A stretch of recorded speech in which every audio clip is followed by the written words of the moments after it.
السلام عليكم، مساء الخير عليكم. ان شاء الله تكونوا لاباس. بسم الله والصلاه والسلام على رسول الله الكريم. في هذا الفيديو حبيت نوري لكم هذا الدقيق او هذا السميد.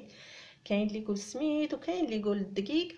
حبيت نوري لكم هذا الدقيق او السميد سفينه، عفوا سفينه، اسمه سفينه كما تلاحظوا. حبيت ننصحكم به، اللي حابه يعني يصلح لها الفطير ولا محاجب ولا سمنيات ولا الملوي. هذا الدقيق ننصحكم به، هايل بزاف. هنايا انا شريت تاع 25 كيلو ساشي هنا ب100 ألف، هايله بزاف. غير حبيت ننصحكم به في هذا الفيديو.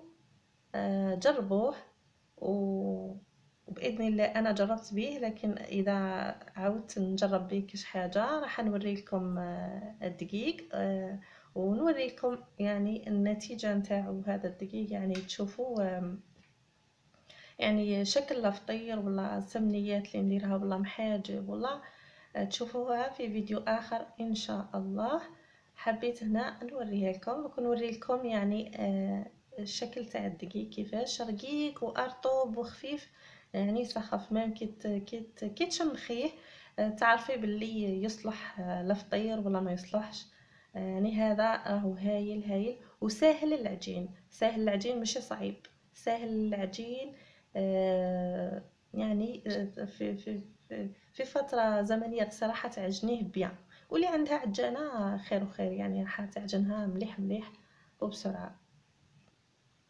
وهنا تشوفي الشكل تاعو شحال هضاب وخفيف خفيف خفيف خفيف هايل. هنا تعرفي باللي يصلح الفطير، وباذن الله قلت لكم راح نجربه ونوري لكم. راهو هايل هايل. هذا كيكون رقيق هكا يسهل العجين.